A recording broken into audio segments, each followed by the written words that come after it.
What a beautiful day for this. Thank you and welcome to the White House. You know, it's wonderful to be with so many friends here today. The story of the disability community, of all of you, is a story of fearlessness and resilience. It's the story of tireless dedication and overcoming incredible obstacles, both figurative and concrete. Who could forget the image of then 8-year-old Jennifer Keelan Chaffins leaving her wheelchair behind to crawl up the congressional steps along with dozens of other disability rights activists, showing the world what it was like to be denied access to the people's capital. Because of the work of thousands of courageous people like Jennifer, who refused to be silent about the indignities that they faced, who built coalitions and unified advocates, unions, and civil rights leaders, who held on to the hope of a better way, the Americans with Disabilities Act was signed into law 32 years ago.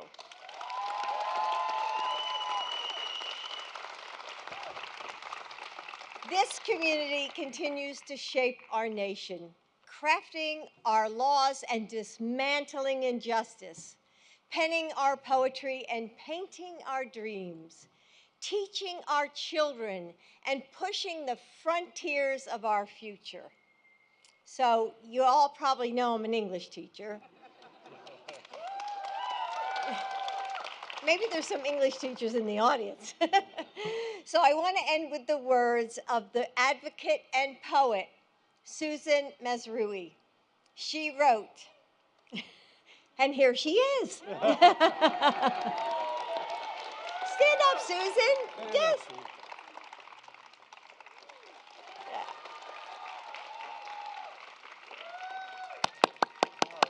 Yes. All right, these are your words. We are not the problem. We are problem solvers. We have changed the world. Tomorrow, we fight the inequity that remains. Tonight, we celebrate disability, the power and the pride.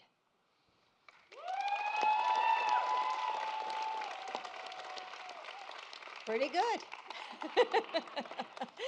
You all have changed the world, and that's why we're here today. We are honored to celebrate your power and your pride.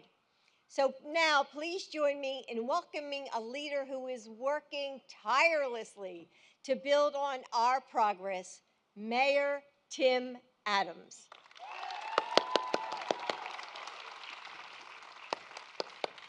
Need some help?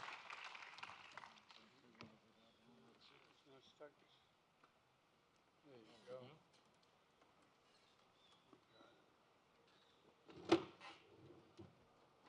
Thank you, Mr. President.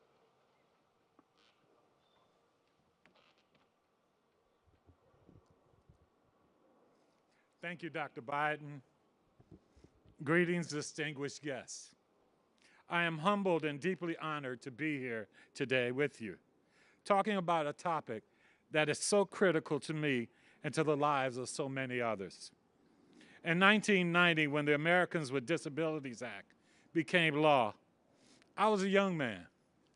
I had just started my business the previous year. My thoughts and my attention were focused on keeping my business afloat and making my way in the world. Everything changed for me in 2003 as I suffered an incomplete spinal cord injury that left me a paraplegic and the electric chair as my mode of mobility. But I learned that the American with Disabilities Act was a lifeline for me and others like me. By codifying the right to equal opportunities, independence, and economic self-sufficiency, it ensured that I could still open doors or move down the sidewalk on my own, and that I would continue to be in the room and be part of the discussions and the opportunities for my business to grow. When I think about where we are as a country, and I think about being a disabled person, I use 3 words to describe the situation. Creativity. My disability means that sometimes I can't do things in the same way as others do. I have to adapt and to be creative in accomplishing tasks that others take for granted. The ADA has allowed us to imagine a world where adaptations are possible for all. Ingenuity. This goes hand in hand with creativity. Technological advances have given me mobility and independence. This state-of-the-art modernized wheelchair and the electric ramp that lowers it out of my van weren't always an option for people like us. The ADA fostered invention and transformed existing technologies into solutions for those who couldn't see or hear or were limited in their mobility. And productivity. Oh, I was able to grow my small business into a national business that it is today because I could work. You see, I could travel, build relationships, get funding, meet people where they were, because there were true mobility solutions for me. And yes, I have to say I was able to move forward with the dream of becoming the mayor of the city of Bowie, one of the largest and most diverse cities in the state of Maryland. Today, I'm delighted to be here celebrating the many, many life-changing successes of the 1990 Americans with Disabilities Act. After 33 years, it is as relevant and essential as it ever was. But the journey to equal access continues. There will be elevators that don't work or are too small for a large motorized wheelchair, or handicapped parking spaces that won't be painted properly so that a wheelchair can be lowered. But you know what? I am extremely grateful for the strong leadership of the Biden-Harris administration, and I am deeply touched by the personal commitment that President Joe Biden has demonstrated to this cause throughout his career.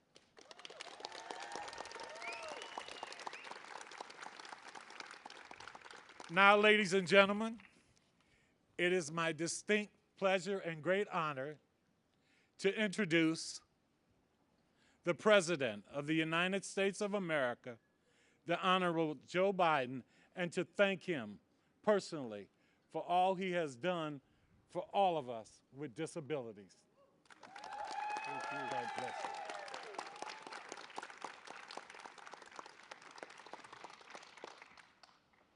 Mayor Adams,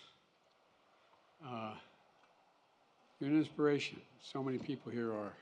Amy and others that look out, and they're simply an inspiration to people not only with disabilities, but people who don't have disabilities, find themselves feeling sorry for themselves and realize, wait a minute, wait, what am I complaining about? You know, and I enjoy Jill welcoming all of you. I echo her welcome. And every time she stands up and speaks, I think about this is a woman who didn't want to be involved in public life and speaking. I wonder what in the hell I'm voting for her. I'm not running. Tammy, it's great to see you, kiddo. You're not only a great senator, but you're really genuinely a hero. You're a war hero. And Steny Hoyer, probably one of the most effective legislators in the last 40 years in the United States Congress, and a good friend. And Jim, you're a pioneer in the House, 22 years. 22 years. And if you wonder why there's so many Secret Service around, they're here to prevent you from retiring. Don't go. I don't want you to go. You're the best, pal. You're the best. You really are. And I see a couple others out there. Who's that guy sitting next to you? He's new to the body. He knows about New York and bridges and all kinds of other things, but has also been an incredible supporter of the Disabilities Act. We go back and remember guys like Bob Dole and others, don't we, pal, and who did so much. Look, I want to thank all the courageous advocates that are here, and there are a lot of advocates here, who've worked so hard to make our country more accessible and more just. Jill and I just wanted to host this celebration for two reasons. First, to celebrate Americans with Disabilities Act that our dear friend Tom Harkin of Iowa helped write and passed 32 years ago. And I was honored to be a co-sponsor. I take no credit for putting together. Tom did all the heavy lifting, but I knew then how important it was. And members of both parties pressed through through two administrations, led by a dear friend of mine and many of us, the Republican leader Bob Dole. And under President George H.W. Bush, signed into law one of our most important civil rights laws ever. You know, it's hard for younger generations to imagine a world without the ADA. I mean, it's just impossible. I'll not mention his name. I shouldn't go off script here, but not mention his name. But I remember one of the things that got me in real trouble one day as a young senator. I'd only been there a month and a half. There was a senator standing up on the floor of the Senate excoriating Bob Dole and Teddy Kennedy for a precursor for this legislation, saying, why should you confiscate my money to put in a curb cut? Why should I have to pay for it, et cetera? And, you know, it really is something that you all, even those of you who are not here, who are here that are not disabled, you feel in your gut, you know there's just sort of basic decency and fairness. And, you know, and remember the days when, none of you are old enough in here, but remember the days when if you were disabled, stores would turn you away. Employees could refuse to hire you. Employers could refuse to hire you. If you used a wheelchair, there was no required accommodation to take a bus, as mentioned already, or a train, or to school or to work. Americans simply wasn't built for all Americans, but we changed that. And now, for 1 in 4 Americans living with disability in America, we changed the law. You know, it's the key to equality, opportunity, and independence. Tammy and Jim have both said they wouldn't be where they were today without the ADA. They've made speeches about that. It matters. For our country, the ADA is a testament to the character of our people, to the country. It's proof we can work together and keep moving closer to realizing the promise of America for all Americans, for all Americans. And it's proof of the power of our example and American law that is a global model inspiring 180 other nations to pass similar disability laws. And folks, the ADA advocate Jim Dart, who was often recognized as the godfather who wrote the ADA in 1990, the ADA, he said, wrote in 1990 about the ADA, he said, the ADA is only the beginning. It's not a solution. It's an essential foundation on which solutions will be constructed. From day one, my administration has been building on the ADA foundation. My Labor Department is protecting the rights of workers with disabilities and fighting to end unjust sub-minimum wages.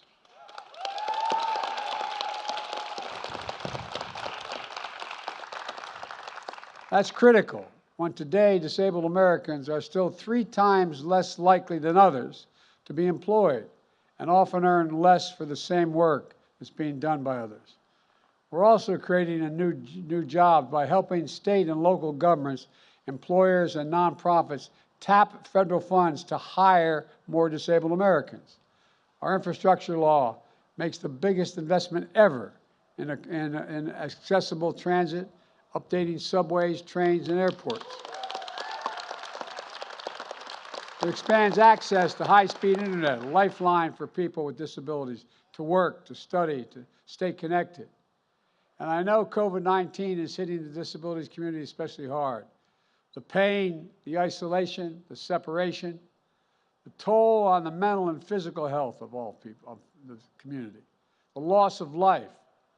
And on this day, we remember those lives lost. And we thank everyone who is still, we think of them all, those who are still hurting, those who are still struggling, including those living with long COVID. That's why throughout the pandemic, we focused on increasing access to health care to get us through this darkest of times. The American Rescue Plan provided $25 billion to states to expand home and community-based services under Medicaid. So more people who have disabilities can live independently at their home. We've delivered vaccines, masks, tests, therapeutics directly to people in their neighborhoods. We've mobilized whole-of-government effort to advance our understanding of long COVID and accelerate progress in prevention, diagnosis, and treatment. And I continue to call on Congress to provide the resources we need to deal with COVID across the board. We followed up with the Inflation Reduction Act, one of the most significant laws in our history, one that will lower the cost of prescription drugs, health care, energy, and to make sure the biggest corporations begin to pay their fair share in taxes. There's more we're doing. There's more we're doing to advance disability rights across the board, from increasing access to the ballot box to promoting equity and inclusion around the world. All this is important progress. But the second reason we wanted to host this reception is to acknowledge a movement that's not just about disability rights, but also about disability pride.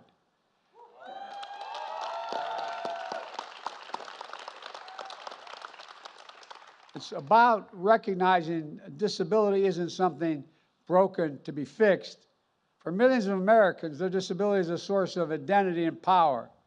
Disability pride is about every American's equal right to be recognized for who they are. It's about celebrating the progress we've made and the future ahead. And one of the reasons I'm so optimistic about our future is because of our young people. They're the most gifted, best educated, talented, and accepting generation in our history. And joining us today is one of the generation's brightest lights. I'm going to turn it back to Jill to introduce them, but God bless you all, and may God protect our troops. Jilly, the floor is yours.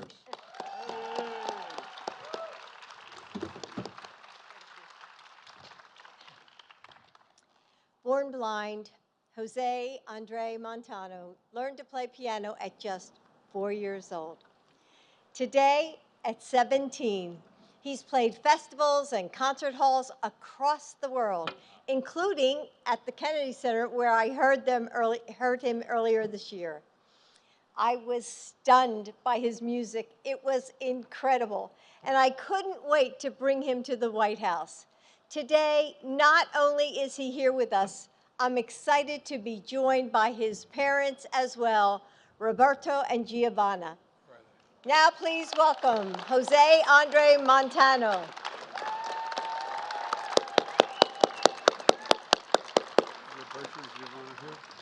We'll go down on this. Go down here and listen.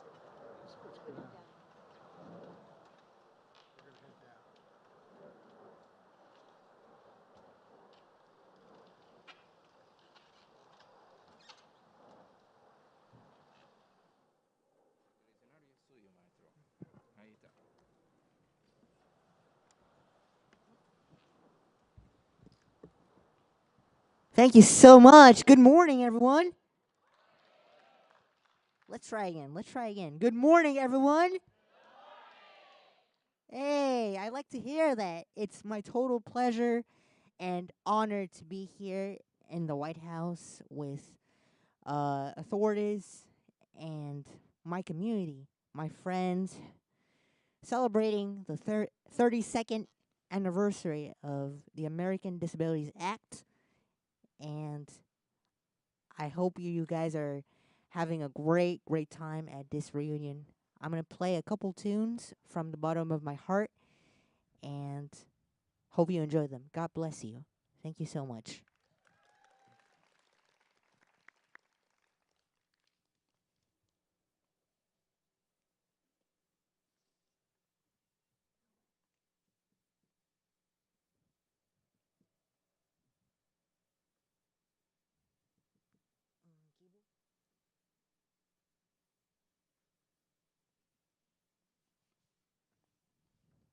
It's not working.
Thank you so much. Thank you so much. I hope you enjoyed that tune. Do y'all enjoy that? That sounds great. That sounds great. Well, I'm gonna play one more song, but I wanted to give a little message to you, because as you know, like I said, we're in the 32nd anniversary of the ADA Act, and I am so honored to play for you here. But I wanted also to let you know that you have to love your differences, and life is more wonderful if you love your differences and you love who you are. Because if you see it closely, it wouldn't make sense. Life wouldn't make sense. So it's always good to see it with a great smile every day. Be responsible with your work, your study, and your environment. And let's take care of the nature, because that's where we live, and that's where we are truly prosperous. Let's make the world a better place. Thank you so much. I'll play one more song, and God bless you. Thanks.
Thank you so much. God bless you. Stay safe.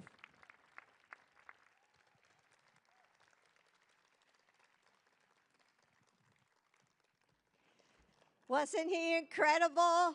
Can we say thank you one more time? Not only do you play beautiful music, but you have a beautiful heart and soul as well. Thank you. Thank you, Mayor Tim. Thank you, Sheila, for all being here. I hope you enjoyed the White House. Thank you. It is my pleasure, Dr. Jill Biden. Thanks for the invitation. You're welcome.